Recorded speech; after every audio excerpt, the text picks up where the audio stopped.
नमस्कार, प्रणाम। हम बिहार से हैं और इस खास पेशकश में आप सब लोगों का बहुत स्वागत है। तो भैया, बिहार के मुख्यमंत्री नीतीश कुमार जेडीयू के नए राष्ट्रीय अध्यक्ष बन गए हैं और राजीव रंजन सिंह उर्फ ललन सिंह ने खुद ही पार्टी के अध्यक्ष पद से इस्तीफा दे दिया। अब ललन सिंह ने जेडीयू के राष्ट्रीय अध्यक्ष पद से इस्तीफा क्यों दिया या उन्हें हटाया गया, इसके पीछे की कहानी क्या है, आज इसे ही डिटेल में समझते हैं। अच्छा, भले ही पूर्व राष्ट्रीय अध्यक्ष ललन सिंह उर्फ राजीव रंजन सिंह, अब देखिए क्या है, ललन सिंह मीडिया पर यह ठीकरा फोड़ते रहे कि भाई बीजेपी के इशारे पर मेरे इस्तीफे की खबर बताकर नैरेटिव सेट करने की कोशिश की गई, लेकिन अंततः हुआ वही जो बार बार जिसकी चर्चा लगातार कुछ दिनों से चल रही थी। ललन सिंह ने शुक्रवार को जेडीयू के राष्ट्रीय पद से इस्तीफा दे दिया। अब इस्तीफा दिया या उन्हें हटाया गया, जैसा मैंने कहा कि इसी को लेकर आज हम चर्चा कर रहे हैं। तो भाई आज जरा समझेंगे कि कौन से वो कारण रहे, किन उन कारणों की वजह से, और वो 14 कारण हैं जिनकी वजह से जनता दल यूनाइटेड के पूर्व राष्ट्रीय अध्यक्ष ललन सिंह को इस्तीफा देना पड़ा या उन्होंने इस्तीफा दिया। देखिए, अंग्रेजी में एक शब्द होता है, देखिए अंग्रेजी में कहा जाता है आई, मी और माई सेल्फ। देश की कुछ पॉलिटिकल पार्टियों में जो प्रवक्ता है ना, उन्होंने अपने आप को आई, मी और माई सेल्फ की कैटेगरी में डाल दिया है। मतलब जो हूं वो मैं हूं। कांग्रेस में भी एक मैडम है और दूसरी पार्टियों में भी है। खैर, अब यहां जरा बात कर लेते हैं कि वो जो इस्तीफा हुआ उनका, उसके मूल कारण, उनके इस्तीफे के मूल कारण बने क्या। नंबर 1, ललन सिंह का टर्म पूरा हो चुका था। ऐसा कहा जा रहा है कि उनका टर्म पूरा हो चुका था, इसलिए उन्हें इस्तीफा देना पड़ा। नंबर 2, अध्यक्ष रहते हुए उन्होंने पार्टी के सभी लोगों को साथ रखने का जो कोशिश होती है, साथ रखने का एक मिशन होता है कि पार्टी के हर आदमी को हम साथ रख के चलें, ऐसा वो कर नहीं पाए। पॉइंट नंबर 3, एक राष्ट्रीय अध्यक्ष को ना पार्टी की मजबूती के लिए पदाधिकारियों, विधायकों, सांसदों, मंच, मोर्चा और प्रकोष्ठों के साथ बैठक करनी होती है। सबको संगठित करने के लिए, सबको एक तालमेल में रखने के लिए वो बैठक करते ही नहीं थे। यह भी एक बड़ा कारण रहा कि वो पार्टी के पदाधिकारियों के साथ मीटिंग ही नहीं करते थे। नंबर 4, ललन सिंह के एरोगेंट नेचर के कारण कोई भी सक्रिय नेता उनसे हमेशा बचता रहा। एरोगेंस था ऐसा, उनकी ही पार्टी के लोग कहते थे कि इतने एरोगेंट थे वो, हमेशा ऐसा अहंकार में होकर बात करना। तो इस वजह से क्या हुआ कि जो पार्टी के लोग थे वो कुछ ऐसी अंदरूनी बात भी उन्हें नहीं बताते थे जो पार्टी के हित में हो। यानी कि एक गैप था पार्टी के नेताओं और ललन सिंह के बीच, कम्युनिकेशन गैप, बहुत बड़ा गैप। नंबर 5, एक खास रणनीति के तहत नीतीश कुमार को कमजोर और असुरक्षित रखने का भी एक पूरा प्लान था उनका। यह भी पार्टी के अंदर के लोग कहते हैं कि एक अलग स्ट्रैटेजी चल रही थी उनकी, और उस स्ट्रैटेजी पे वो नीतीश कुमार को बहुत दिखाते हुए ये थे कि नीतीश कुमार को बहुत मजबूत करना चाहते हैं, लेकिन पार्टी के लोग ये कह रहे हैं कि भाई नीतीश कुमार को कमजोर करने में लगे हुए थे। यह भी एक कारण रहा। पॉइंट नंबर 6, एक एक करके नीतीश कुमार के जो विश्वसनीय नेता थे, उपेंद्र कुशवाहा हो, आरसीपी सिंह हो, या फिर पूर्व एमएलसी प्रोफेसर रणवीर नंदन हो, इन सब लोगों को, इन सभी नेताओं को पार्टी छोड़कर जाने के लिए उन्होंने बाध्य किया। ऐसे हालात बना दिए कि उन्हें पार्टी छोड़ के जाना पड़ा।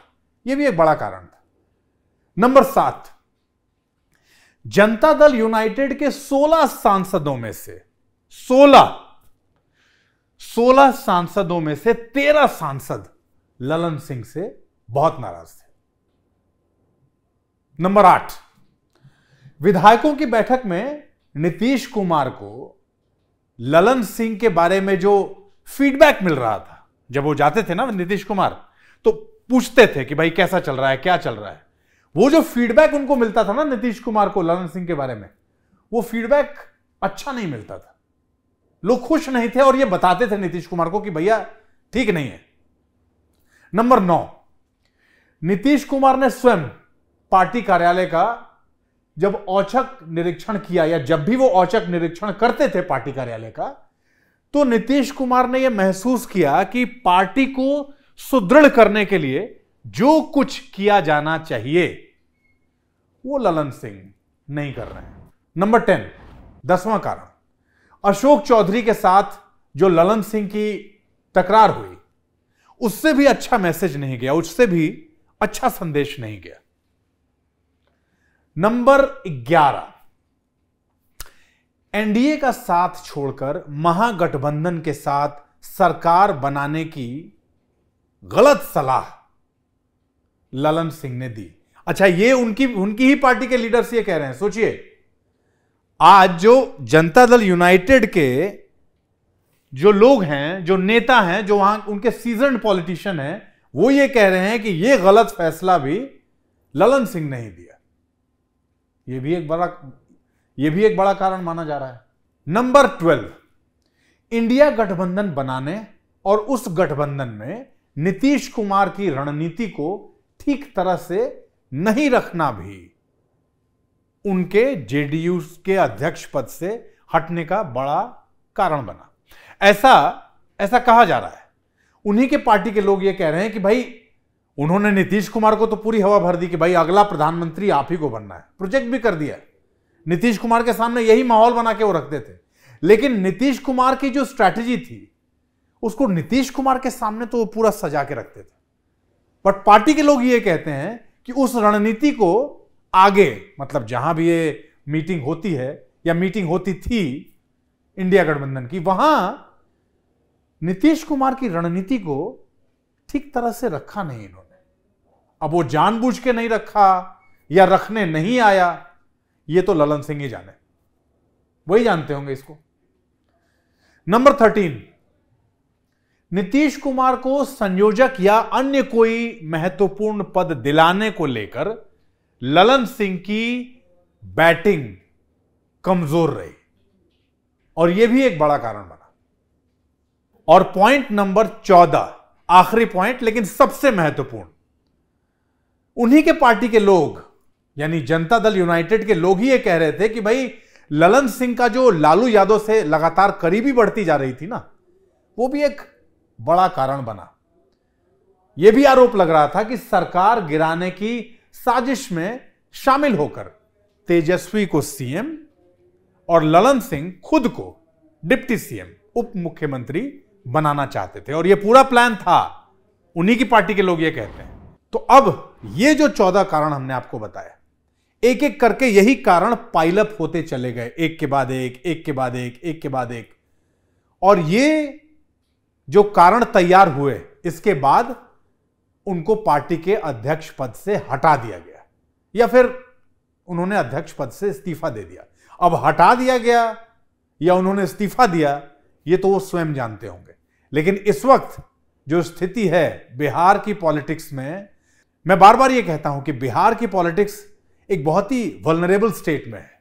कौन कहां चला जाएगा, कौन किससे मिल जाएगा, कौन किसको छोड़ देगा, कहां टूट हो जाएगी, ये कुछ भी एकदम से ऐसे अचानक होता है कि लगता है अरे ये क्या हो गया।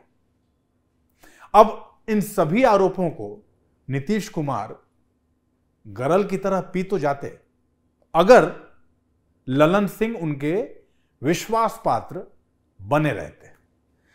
लेकिन राजनीतिक दिग्गज जो अक्सर कहा करते थे ना कि नीतीश कुमार उसे पसंद नहीं करते जो उनके धुर विरोधी के साथ आमद रास्ता बढ़ा रहे हैं।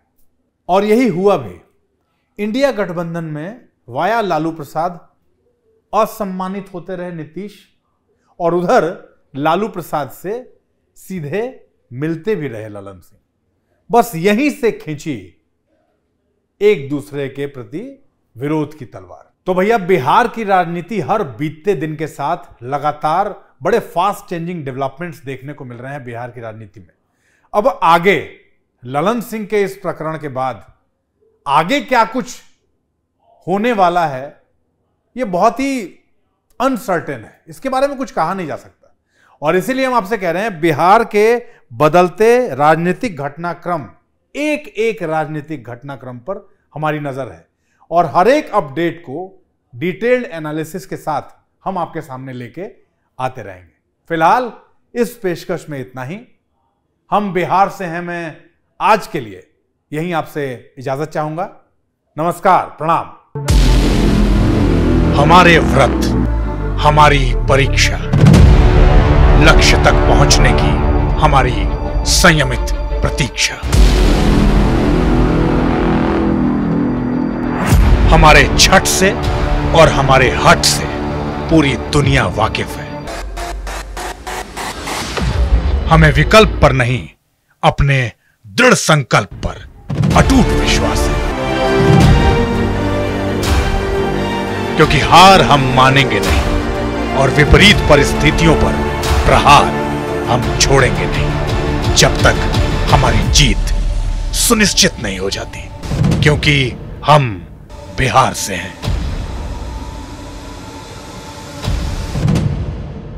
कैपिटल टीवी पर मैं अमित प्रकाश लेकर आ रहा हूं बिहार पर एक ब्रांड न्यू स्पेशल शो, हम बिहार से हैं।